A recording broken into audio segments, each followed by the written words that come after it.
study group tonight. And just going to go over a few announcements then and introduce our speaker, who is Janice Hurlburt, who will be talking to us tonight about the Edmonton Christmas bird count, getting ready to just brush up or top up your skills looking at winter bird identification of the most common birds we'll see around the area. Just gonna go back here. So upcoming events, of course, we have tonight. And then on Saturday, the 17th is the Fort Saskatchewan Christmas bird count, and the contact information is there. On the 18th is the big Edmonton Christmas bird count. So that's, you can participate for as little time as you want or for the whole day if you want, and then report your sightings, and you can get the other details about how to do all that at this website that's on the picture here.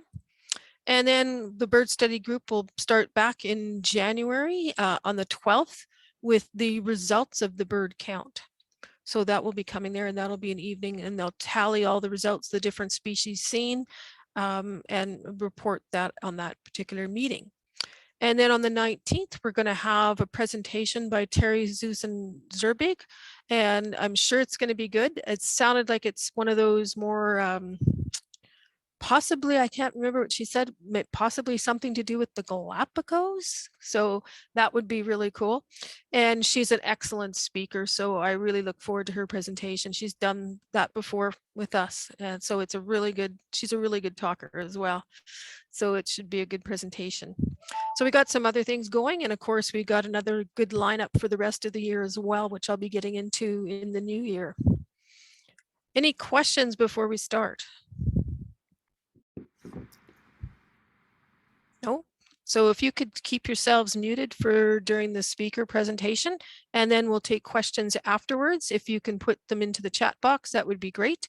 Or you can also unmute yourself at the end and just verbally ask your question as well. So with that, I'm going to stop sharing and take it away, Janice. There, now I can see everybody. Okay, share screen. Here we go. I forgot to introduce you, Janice. So I know you. So I'll just say one quick thing. Janice is one of the ENC outdoor representatives that books all the field trips and things. So she's been around for a little while with the club, and she's also done some presentations for us as well. I still remember her one presentation on bears, and that was awesome. So she's done a bit of talking for us as well, and it's been nice. And she's also very active with a lot of the bird things as well. And she's got a really awesome backyard for birds. So that's really cool too. And she's a great photographer. She actually has a site too with her photos, so look for that too. So I'll let you take it away now, Janice. Thanks. Whoa. I don't know what that is. Yes, so. Hi everyone, and thank you for your interest in this talk. You're going to be talking about what? Sorry, that is not what I thought it was. That is actually here's my talk. Yay! So, is everybody seeing that now? What's that? No. No, I don't see your screen. Have you lost me?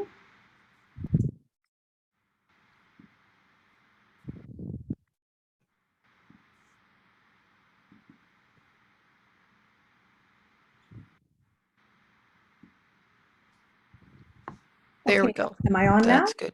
You bet. I can't hear you. I can hear you. Who's that said they couldn't hear?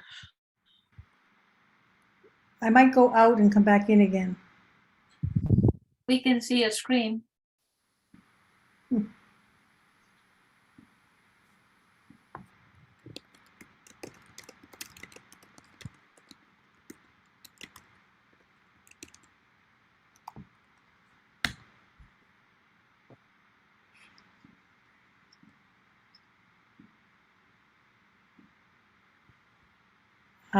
Can you hear me now? Yep. You can hear me. I don't see the picture. So I'm going to try the screen share again. Oh, okay. You're doing that. Okay. Pausing the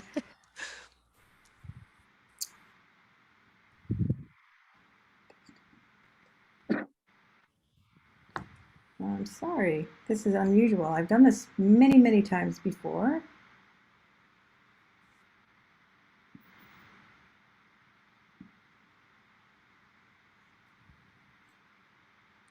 Okay, there it is. Is everybody able to see that and hear that? Yes, Erin, thank you. can you confirm that you can see that?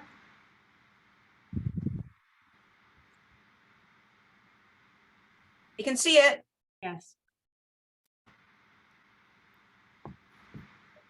You can see it, Thomas Harrison. Thank you. Okay, I'm going to start my talk now. Thank you. Yes, so thank you very much for your interest in this talk. Now, that is not moving. Yes. I am going to be talking about winter bird identification in the Edmonton area, and it's intended for people who are new to birding, or for those who have been birding for a little bit but would like a bit of a refresher. And it is also in preparation for the Edmonton Christmas bird count, which is going to be on Sunday, December 18th this year. So here's the outline for my talk. First, I'm going to be talking a little bit about birding skills and aids. And then most of the talk is just going to be me showing my photos of birds that I've taken in my backyard or in and around the Edmonton area. And it's to let you know what birds that you could be looking out for at this time of year, and giving a very high level description of how to identify them.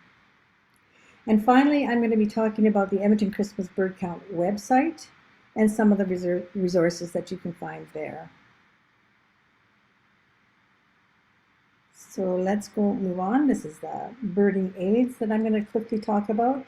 The first aids that we want to consider having are field guides and bird song recordings. So here are some books that you might want to consider. The first two on the left are specific to Alberta. The first book there is Birds of Alberta, and it's co-authored by Chris Fisher and John Acorn, and the new edition came out January 2021. And the second book there is the Backyard Bird Feeding Alberta Guide, written by Myrna Pearman, a name that you might have heard of. And it talks a lot about what feeders you can use, what types of food you might want to put out, and what kind of birds it attracts. And at the back, it does also have a good guide for what birds can be seen in the area. The two on the right are field guides. Now, field guides have a lot more detail about each bird, and they also list way more species than the previous two books would have mentioned. And if you are new to birding and you're considering getting a field guide, you want to make sure that it is for Western North America. And another option, like these are, you can get the hard copy books, but another option is you can get an app, a field guide app on your phone. So I have a hard copy Sibley, but I also have a Sibley's app on my phone. So you get exactly this information that you get from the hard copy book, but you also get the bird recordings. So very handy, and then when it's on your phone, it's very portable. Another thing that's required when you're out birding is binoculars, and it seems like a bit of a cliche, but they really, really are important so that you can get a close look at the birds and see those details that will help you to identify them properly. Having a camera is very helpful. It allows you to get an image of the bird that you can look at longer and compare it to the field guide. And then if you've also taken a picture of a bird and are having trouble identifying it, you can share it with somebody who has more birding experience. And finally, putting out feeders and bird baths will bring the birds into your yard. They'll bring them to you, and you can watch from the comfort of your home, and allows you to get a closer look at them. So of course, in the wintertime, the bird bath has to be heated. So here's a collage of birds that I've taken that have come into my heated bird bath last winter. So you can see it's quite a draw for many species. And I will be talking about these birds as I go through my talk. I also wanted to talk about the 4 keys to identification. So usually when people think about how do I identify a bird, you think about the color patterns or the field marks.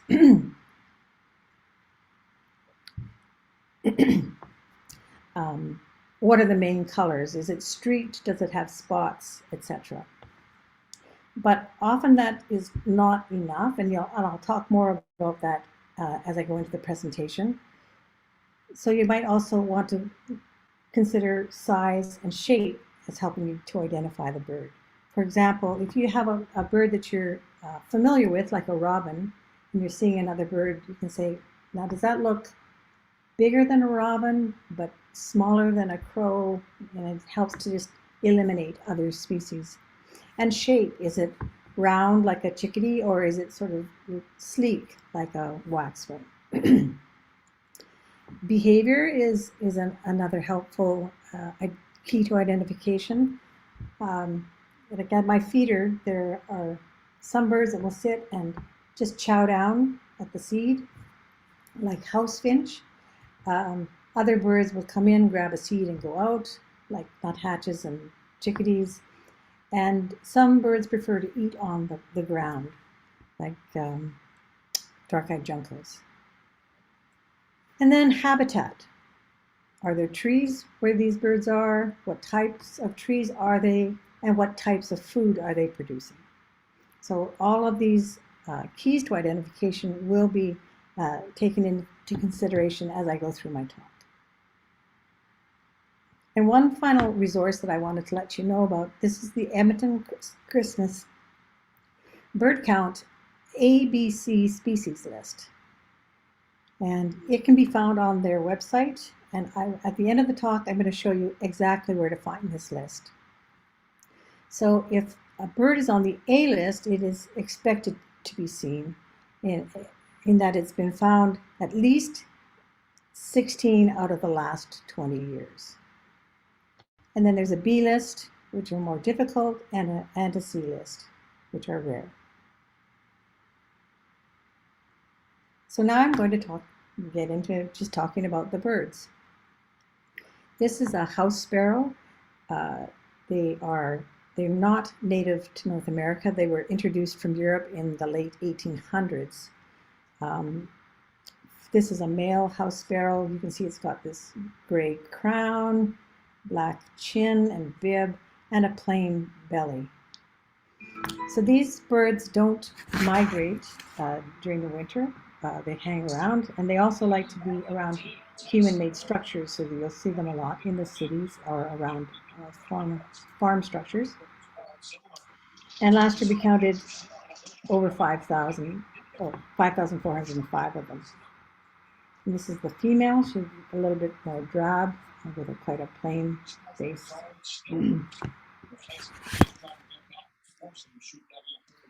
But when you see what is called a little brown job or an LBJ in your yard or out on the street or on trail, don't assume that it is a house sparrow. Take a closer look.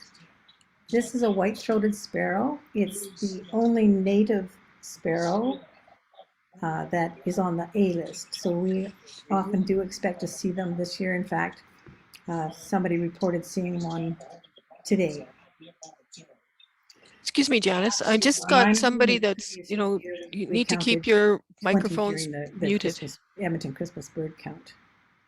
So you can see the body looks quite similar to the house sparrow, but the head has a lot of different color patterns, field markings.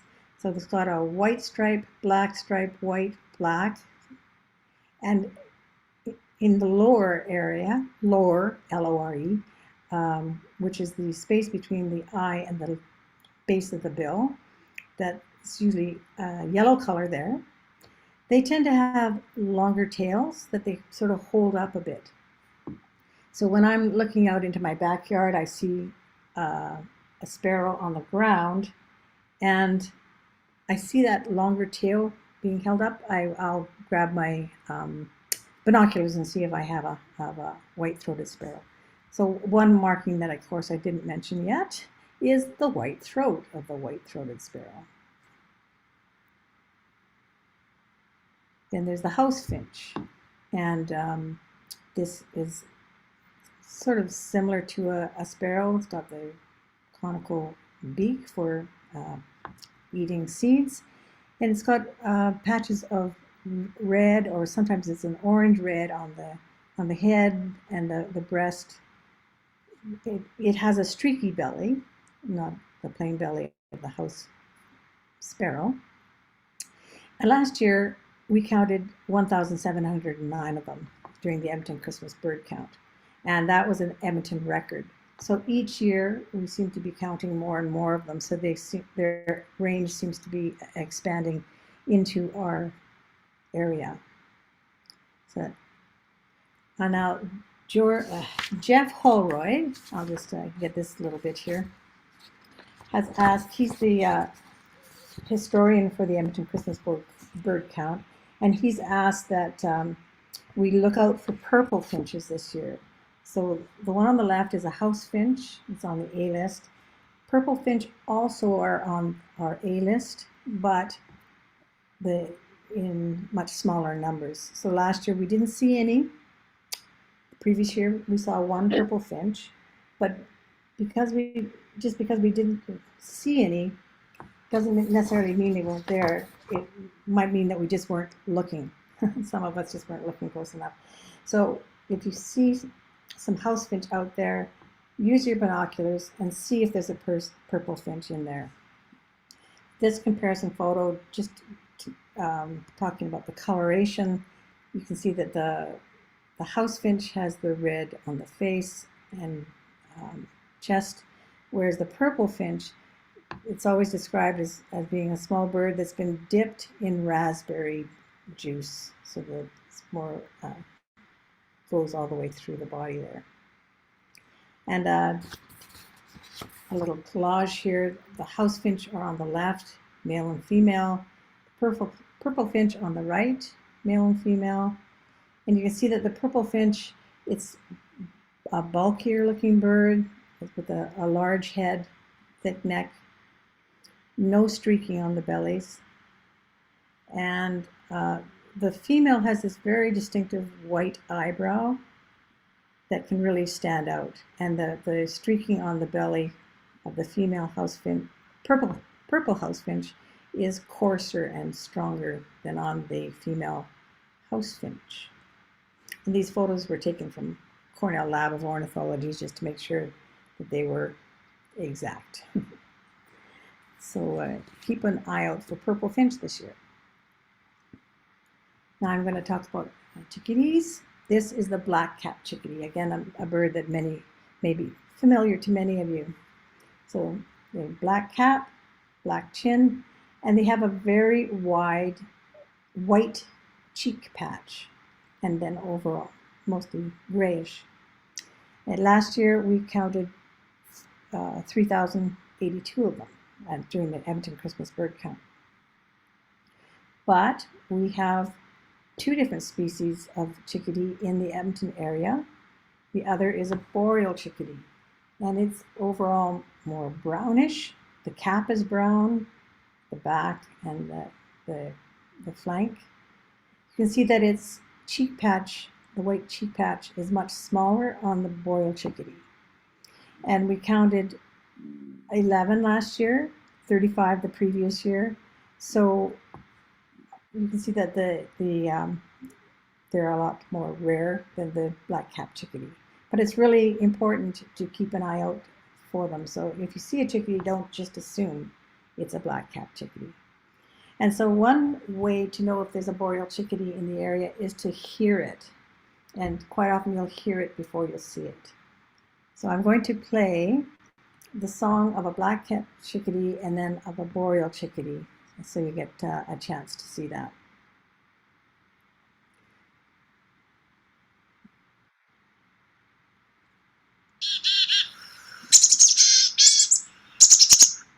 Sorry, try that again.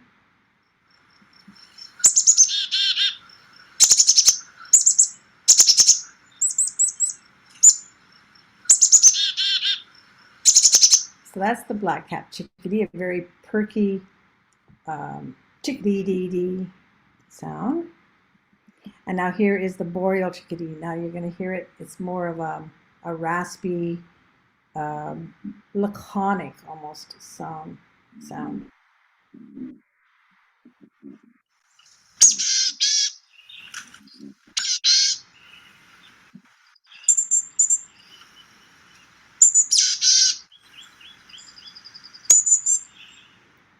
I'm just going to play those again for you really quickly. Here's the black-capped chickadee, chickadee-dee-dee.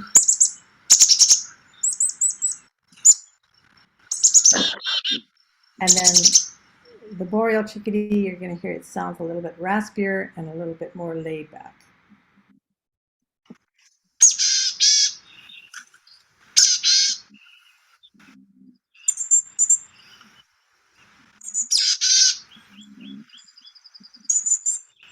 So if you're outside, keep your ear tuned for that, for both of those calls. And then if you hear what you think is a boreal chickadee, take a good close look and see if you're looking at a brown chickadee rather than the black-capped chickadee. We also have 2 species of nuthatch in the Edmonton area. If you see a nuthatch, they're often facing downward on the feeder or on a tree. This is the red-breasted nuthatch. You see it's got a... I put it on mute now. The red-breasted nuthatch has a black, white, black stripe on its head. I had a former co-worker and she said, I had this small bird in my backyard and it looked like a badger, which is a very fun sort of description of what its face looks like. So they also have, of course, the reddish breast and belly. And in last year, we counted 358 of them during the Edmonton Christmas bird count.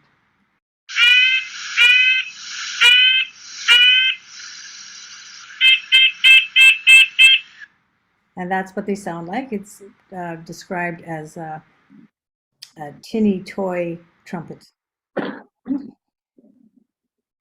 And then this is the other nuthatch species that we have in the Edmonton area. It's a white-breasted nuthatch.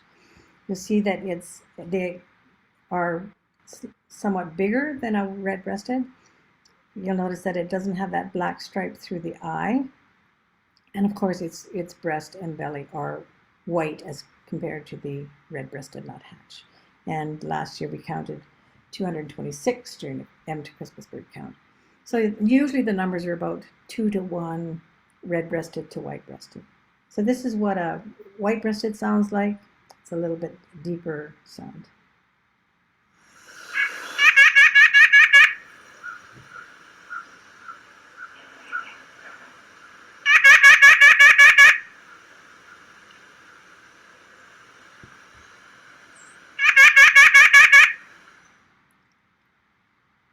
And this is a dark-eyed junco. Most of them usually fly south for the winter, but some will stay around, hang around. And last year we counted 119 of them. So what you'll see basically is a white belly and a dark top, and that darker top can range from being quite dark black to sort of a more gray color. And one tip to identifying dark-eyed juncos, when they fly away, they fan up their tail. And the outer tail feathers are white. So you get a dark tail with white edges, and that can be a clue to you that you might have spotted a dark-eyed junco. So even in this picture, it's just showing one of the outer tail feathers here that are white.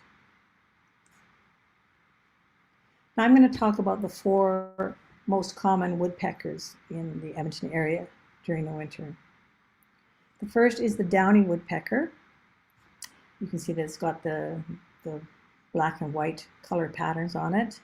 The males have a red patch at the back of its head and a small bill. So the downy woodpecker, there are more of them seen than the other three woodpeckers combined. They're very much the most common woodpecker in the area, and it's our smallest woodpecker. This is the hairy woodpecker, and you can see that unless you're an expert, the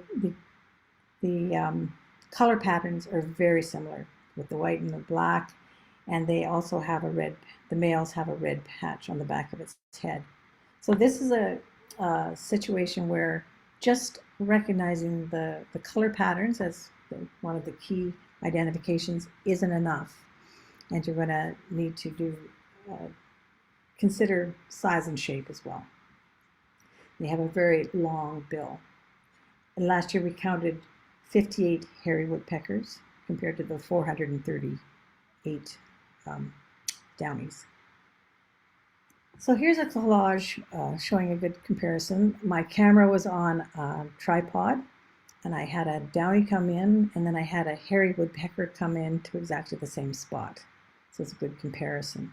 So you see that the hairy is quite a bit bigger than the downy, although some downies are a little bit larger in size. And the size of the bill is the main thing. The downies have a very short bill. The hairy woodpecker has a longer bill. But of course, you're not going to have a situation where you have them very kindly coming in and sitting beside each other so that you can compare them. So one trick is that you can compare them to themselves. And I'll explain what I mean by that. Whoopsie, wrong way. So if you look at the length of the downy woodpecker's bill, and then you imagine bending that same length backwards, like that, it will go to the back of its eye. So the length of the bill, if you imagine bending that backwards, it will go to about the back of its eye. With the hairy woodpecker, if you take the length of its bill and bend it backwards, it goes much further back, almost to the back of its head. So that's one of the tricks that you can use to try and tell the difference between a downy and a hairy woodpecker.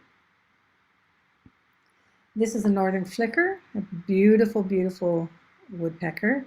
It's our only brown woodpecker, and it's just gorgeous with the dots on the belly and the barring on the back and black bib. Last year we counted 68 of them. Now, all you need to report is that you saw a northern flicker, but there are two subspecies of northern flicker, the red-shafted northern flicker and the yellow-shafted northern flicker. These are photos that I took in my backyard, and you can see from the tail feathers, the undertail feathers, the difference in color. So this color shows under the tail and under the wings, and you get a nice, beautiful flash of color when they fly away. So the red is actually more like almost a salmony red color.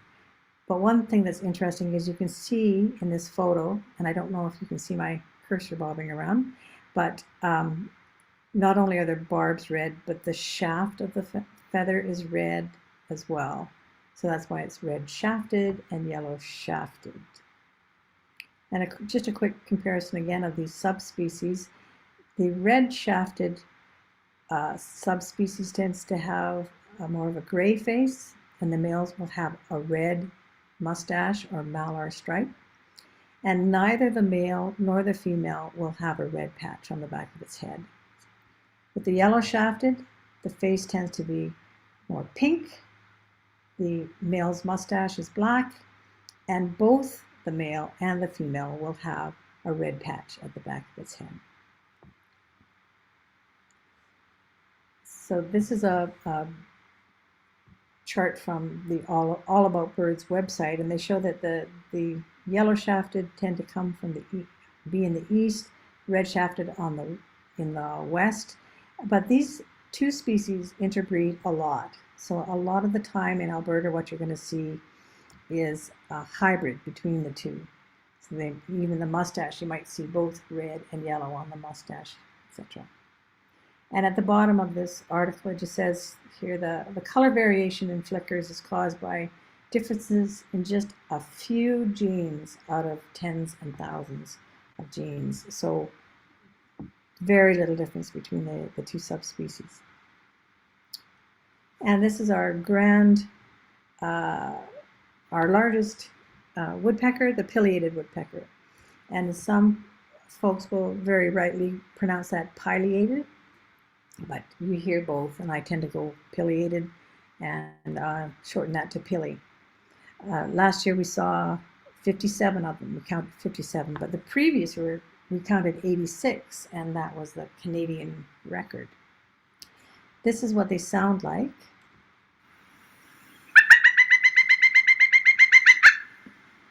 So to me, that's quite a tropical sound, and they make that sound even when they're flying, or when they come into my yard, they often announce their arrival. I hear them before I see them. This is the male. You can see the red cap on the male goes all the way down to the base of its bill. So it's a full red cap, and the mustache is red. And this, again, it's in my backyard. The female landed on exactly the same spot as the male did previously. And you can see her cap is just more like a half cap. It doesn't go all the way down to the base of its bill. And the female's malar stripe or mustache is black. The snag on the left, we had a huge spruce tree that came down in a storm. And when the arborists came, we asked them to leave the snag behind. And you can see how much the woodpeckers have enjoyed working that snag over.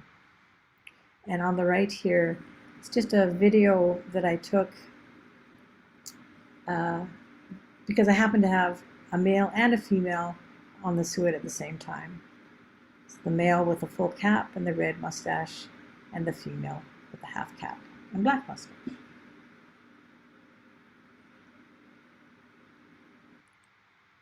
And last year was quite an exceptional thing that happened. When we went through that really, really harsh cold snap, I think it was in January, I had the woodpeckers coming and sleeping in our yard. We have a very high fence and mature trees, and I think they were just getting a lot of protection. And in the photo on the left, you can see that the sun is shining from the south there, so giving them some warmth. So what they're doing here, they're clinging to the tree, and then they turn their heads back over their back and then tucked it under their wings. So the left is a sleeping pileated woodpecker, and some days it's spent like half a day in that position. It was quite something. And on the right is a sleeping northern flicker. So I'm just going to show you some size comparisons. I happen to have these are two female woodpeckers. The one on the left is a northern flicker, and the one on the right is a pileated woodpecker, and they came to the bird bath at the same time. So you can see that the pileated is much bigger than the northern flicker, almost twice the weight. And also you can see here the stiff tail feathers that all woodpeckers have, and that helps them to prop themselves up on the side of a tree, or in this case, when they're taking a drink at a bird bath. And then I have this comparison. I had the smallest of our woodpeckers, the downy woodpecker, was at this suet cage right outside our living room window. And then a pileated woodpecker came to the exact same cage. So again, it's a good comparison picture. And that is the difference between a downy woodpecker and a pileated woodpecker. Quite a big difference. And now I'm going to talk about waxwings. So during the wintertime, you might see large flocks of birds making a high trilling sound. flying around in the air and then coming to land on trees like this. This photo is by Gerald Romanchuk. And just looking like ornaments on the tree. And those are the waxwings. During the wintertime, we mostly see Bohemian waxwings, which are the birds that you're seeing here in our backyard. But we have two species of waxwings as well. So this bird on the left is the Bohemian waxwing from the front. And this is the cedar waxwing from front view. And the cedar waxwings tend to be here in the summer and they go south during the winter. But some of them do stay behind. So you will get a bit of a mix. So last year we counted 2,000 Bohemian waxwings compared to 17 cedar waxwings.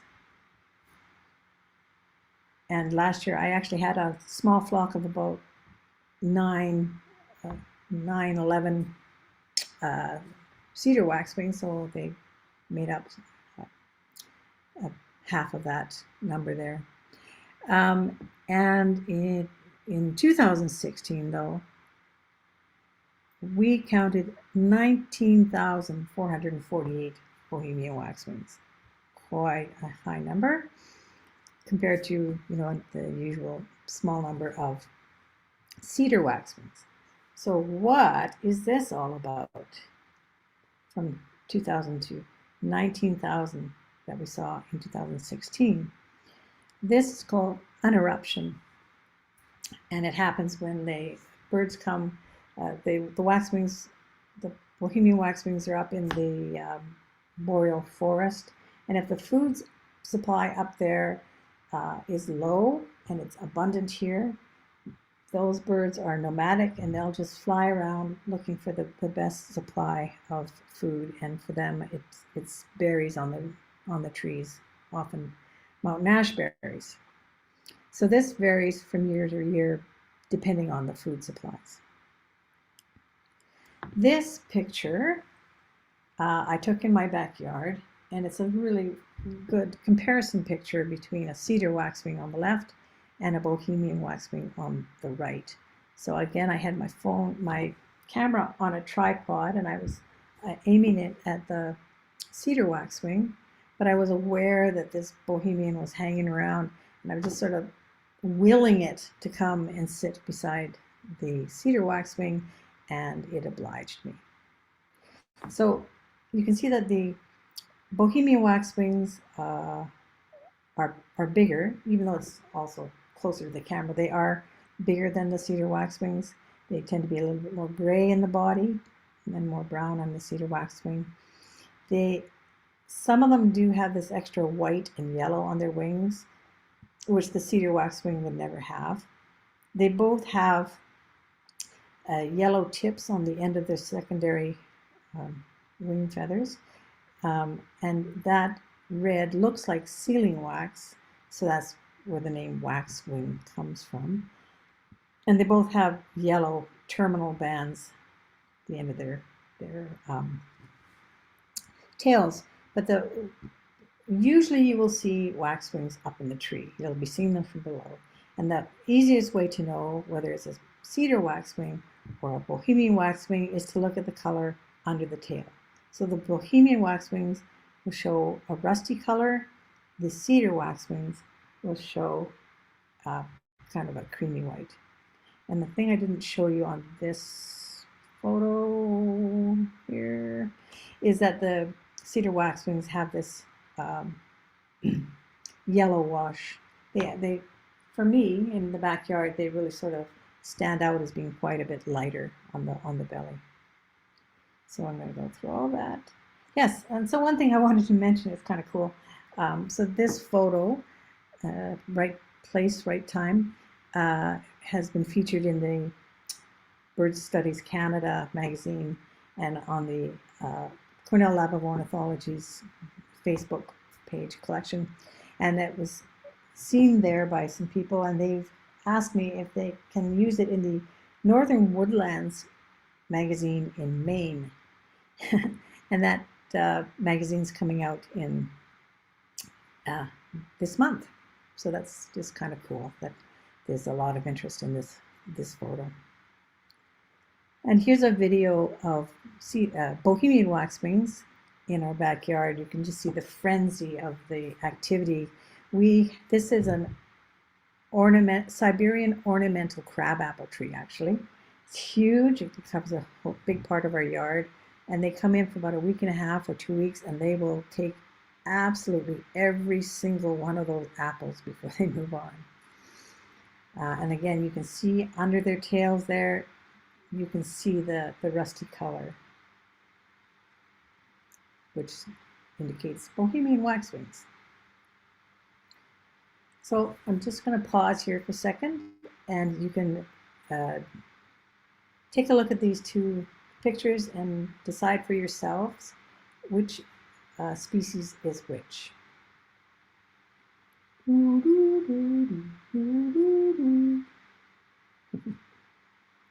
And I'm sure that you figured it out, that the one on the left is a cedar waxwing. It's got that yellow wash on its belly, but it also has the white under its tail.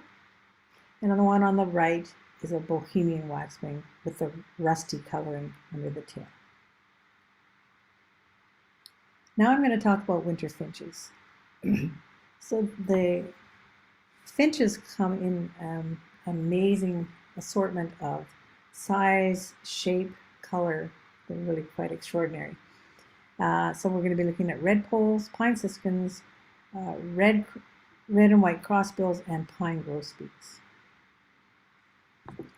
So again, these will appear, there are eruption years for winter finches as well.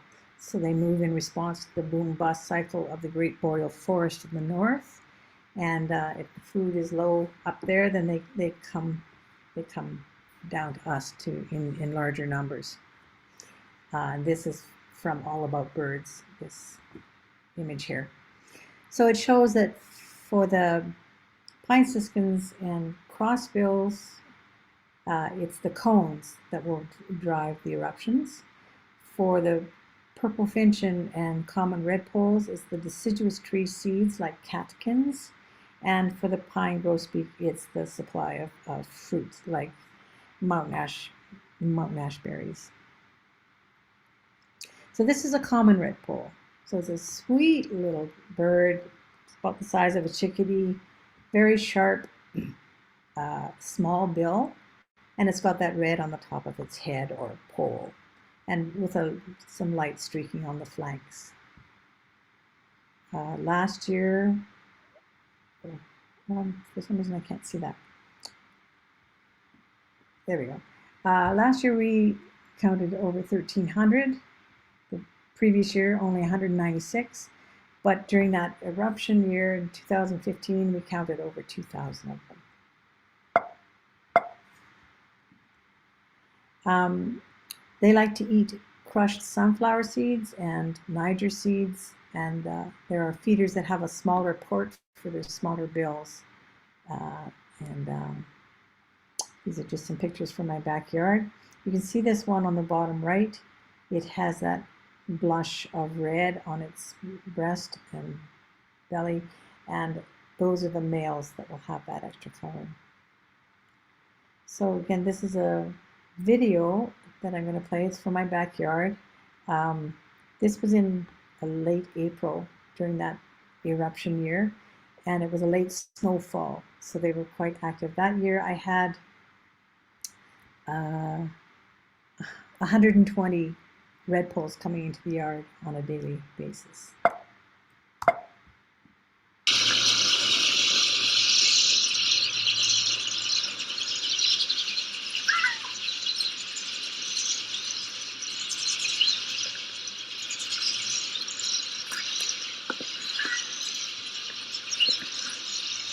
A little bit of a shaky camera there.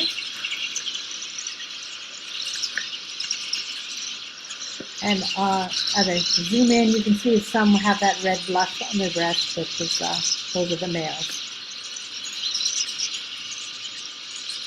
It's nice and loud. There's great to have them in the yard that year. There is a second species of redpoll. It's called a hoary redpoll. Now, if you do see one, it's great to have a picture of it so that it can be confirmed by a more experienced birder. Last year, there were 16 hoary redpolls that were counted. It's a little bit frostier looking.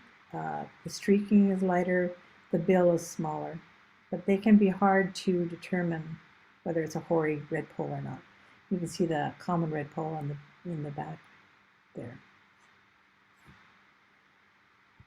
And then the pine siskins. These are a small bird, streaky all over, white tones in the tips, edges of its wings and tail. When we first moved into our house here, there were like 80 pine siskins every day. It was just crazy. And I thought, oh, this is what we're going to get every year. But of course, that just is not the case. That was just a special year. Oops, I got 2020 here, but 154. But during that eruption year, 2015, we counted 945. Now I'm going to talk about crossbills. In 2015, there were so many crossbills, and this is right in my neighborhood in Rio Terrace. They were just everywhere. And in this picture, I've managed to catch both the red crossbill and the white-winged crossbill, and I'm going to show the picture at the end of the talk and end of this section, and then you can decide for yourself which species is which. So this is the red crossbill. It's on our B list, so it's a little bit more difficult to find.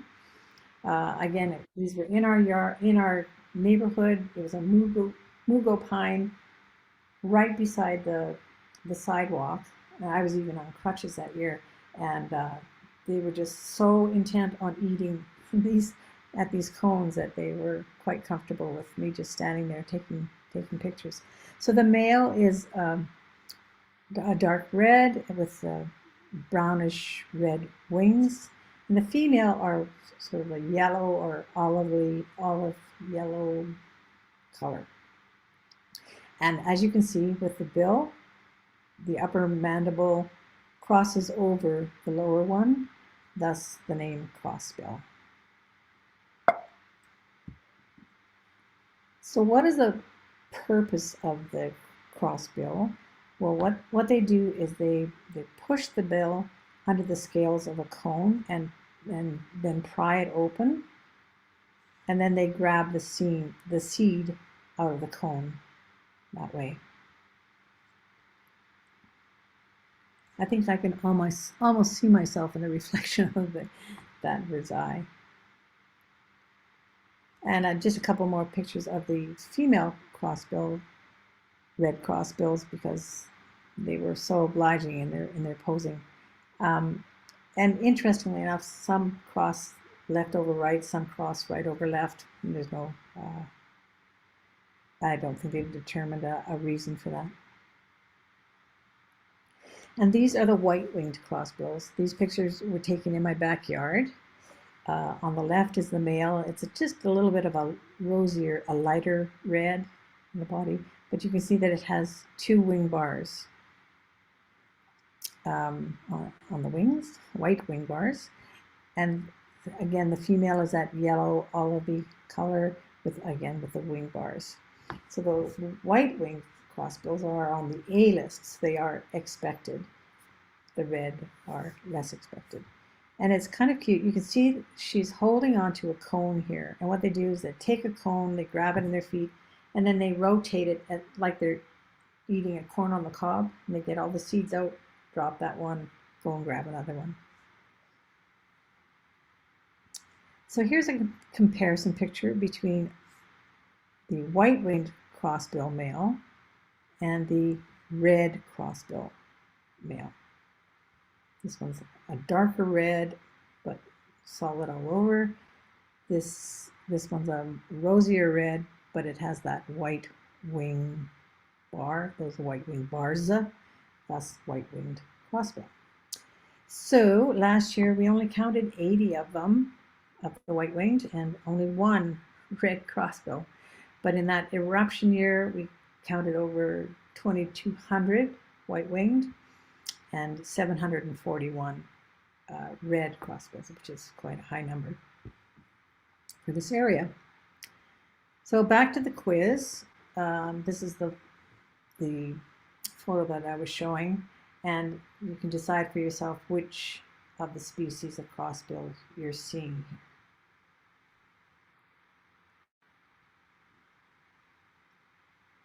Yes, that on the left is a red crossbill, and on the right with the white wing bars is the white-winged crossbill. And this is the pine grosbeak, another of the winter finches. It's very similar in color pattern to the crossbills, especially the white-winged ones with the white wing bars. But you can see it's quite a solid, chunky bird, thick neck, and its bill is short and stubby, good for crunching down on things. So last year we counted 145 in that eruption year of winter finches. We counted 371. And these are the females of the pine grosbeak, females and immature males. They have that, again, more on the yellow side, but this is what they describe as russet color. You can see here that they are eating fruit off this tree. This is a tree down in Hurlburt Park. So from a distance, you might be looking at that and thinking, okay, what kind of species is that? Is that a crossbill or a grosbeak? And here's where the identification key of habitat comes into play. You will notice that they are eating fruit, and crossbills wouldn't eat fruit. They go to the pine cones for the seeds in the pine cones. So it'd be another indication for you to take into consideration when trying to identify the bird. So here's a comparison between the white-winged crossbill and the pine grosbeak. So somewhat a lot of similarities. They're red with the white wing bars, but you can see that the pine grosbeak has a short, stubby, gross beak, and the crossbill has a longer crossed bill. I'm going to play the songs of these two birds so that you can hear the difference there. So here's the white-winged crossbill.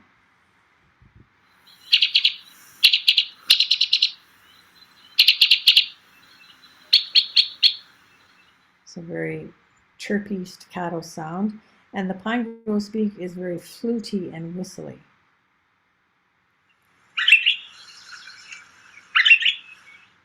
So I'll just play those again.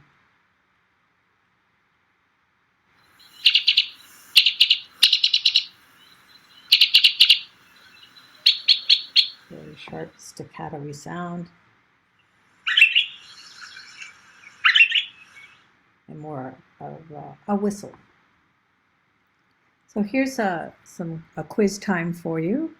If you can just look at these three birds here and decide for yourself which species they are.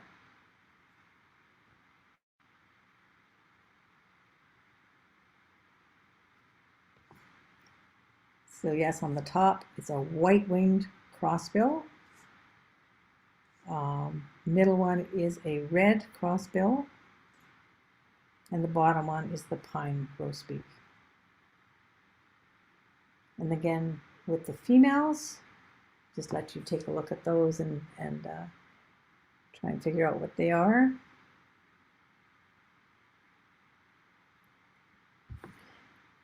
So the top is a pine grosbeak female, white-winged crossbill female, and red crossbill.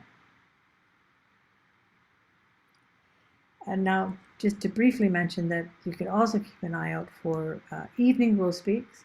They are on the C list, so they're rare in the Edmonton area. They are often seen outside the city. And the males are very handsome with the beautiful yellow and black, and the females have that tinge as well. And the pale bill compared to the darker bill of the pine grosbeaks. So I'm just going to check how I'm doing for time here. I will very quickly go through this. I don't want to keep you too long.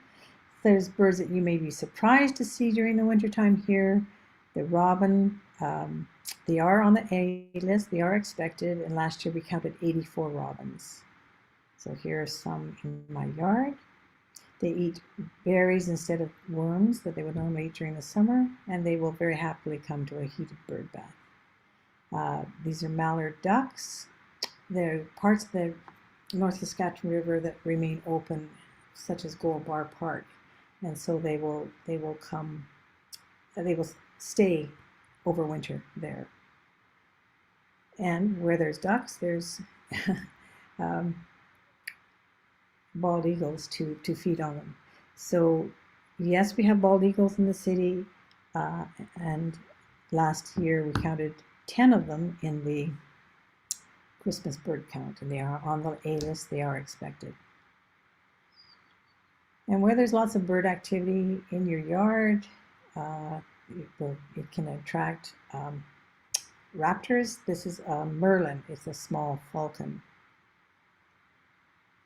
And last year 5 were counted. This is a sharp-shinned hawk, about the size of a pigeon or a blue jay, really. They're fairly small. And last year we counted 3 of them. So now I'm going to talk briefly about the Edmonton Christmas Bird Count website and the resources that you can find there. So it shows that the count this year is on Sunday, December 18th. At the bottom here, I've shown that the URL is edmontonchristmasbirdcount.ca. If you click on the Zone Maps tab, it'll explain that there's 16 zones, each with a designated captain, and it shows the map of the Edmonton area for the Christmas bird count.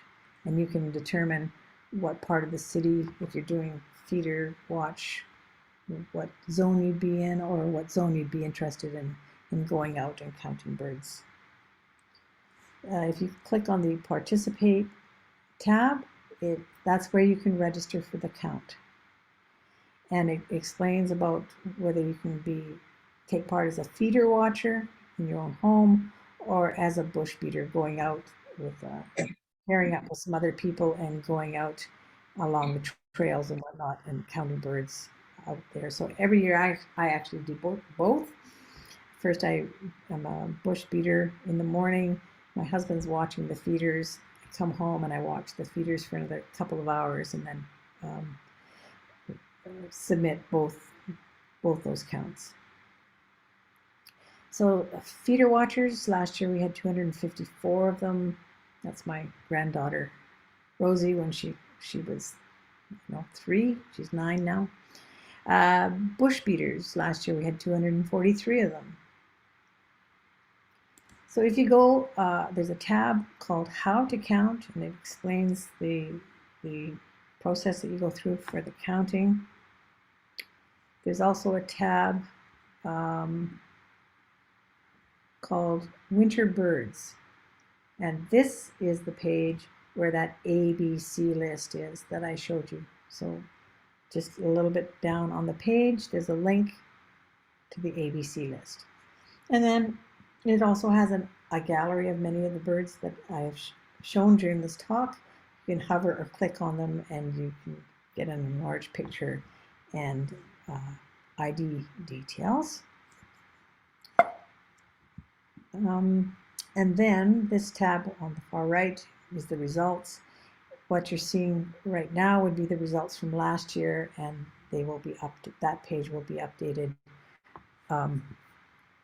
at after this count, and in January when they get to talk about the results from the Edmonton Christmas bird count. So these are 3 URLs that you might be interested in: edmontonchristmasbirdcount.ca, edmontonnatureclub.org, and allaboutbirds.org, which is the Cornell Lab of Ornithology's website, which has excellent information about the various birds and information about them. So that is it. I hope you enjoyed the talk. I hope you found it helpful. And I am open to responding to any questions. So happy birding to all, and to all a good count. Thanks, Janice. That was awesome. So maybe we'll just go through the chat box and see if there's some questions in there or comments to look at. Do you want to go through the list yourself, or how do you want to do that? If you can read them, that would be great. And I just have to fix my view here, so all I'm seeing is myself. Whoops. I brought up the participant list. Give me a sec here. Okay, somehow I got mine out of there. You didn't stop sharing yours and mine went into mode. Oh, Okay, I think I went out, Janice. Can you look at the chat box? That's taken me out. oh, haha, okay. Yep. So, starting from what I reported this item today. Something happened there. I don't know what happened. Will the results of the Christmas bird count be shared by email? I'm sure that there'll be a communication email going out, and likely there will be a link to the Edmonton Christmas bird count website where they post the results there. But I can't remember. Maybe somebody else here knows whether they also just share the list. Chips read pine grosbeak versus house finch. Contrast, please. Well, the house finch is more sort of sparrow shaped, and the pine grosbeak is a fair bit bigger. And I don't know at what point I think you asked that at 7:05, and maybe you got your answer as I went through the talk.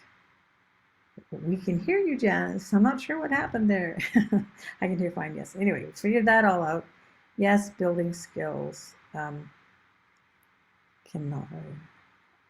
Are we doing the count individually due to the pandemic, or as a group as we did prior to the pandemic?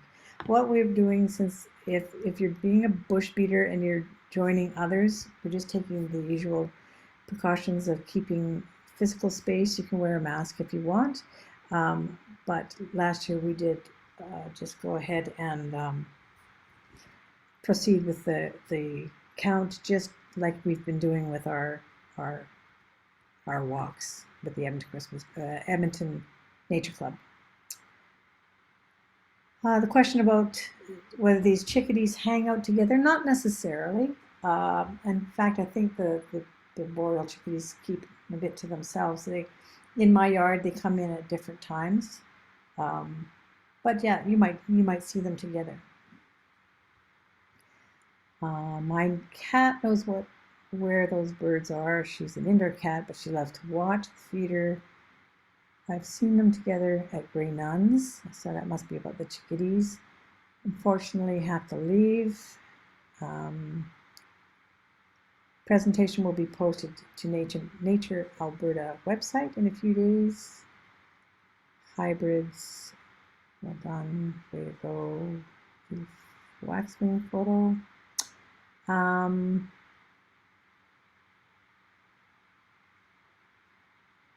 Thank you, Patty. Best bird ID meeting I've attended. Love the pictures. And just thank you, and all the thank yous. Thank you very much for thanking me. If you registered last year, do we have to register again this year? Yes, you have to register every year. If you registered last year, hopefully the zone captain will be getting in touch with you, but if not, just go ahead and register. Yeah, I don't know, and I guess they'll be probably contacting us in the next week or so.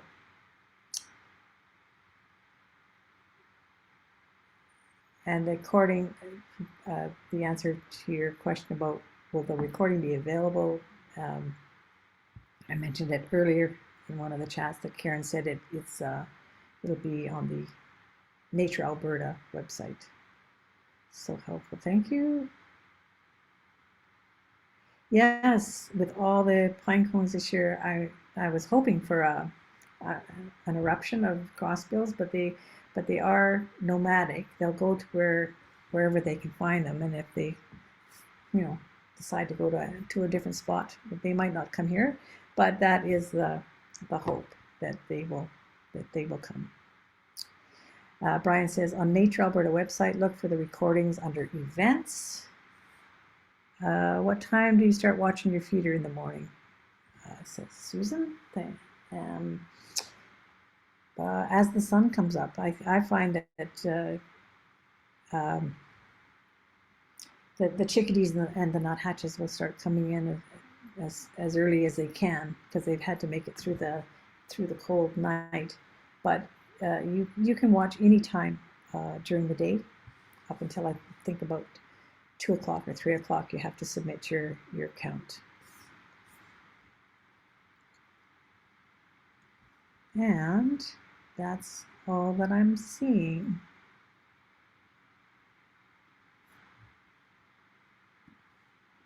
Sorry for the false start. Anybody have any other questions? If you want to unmute yourself.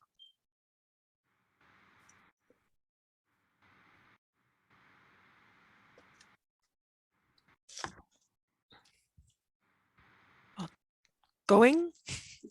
Going? There's a question about heated bird baths I just saw. Okay, thanks. Oh, Oh. yeah, just came in. Yep. Yeah, some people are against them, and you have to be careful.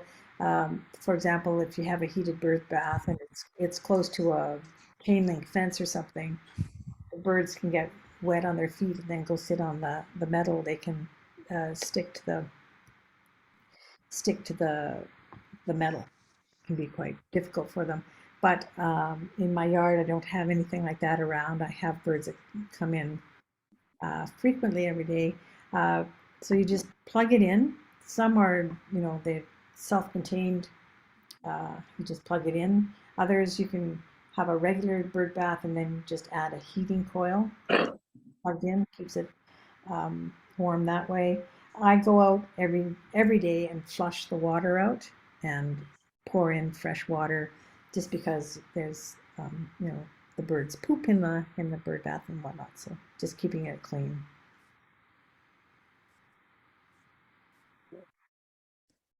Karen, you might want to stop the recording now, or Are we finished? No other questions? Okay.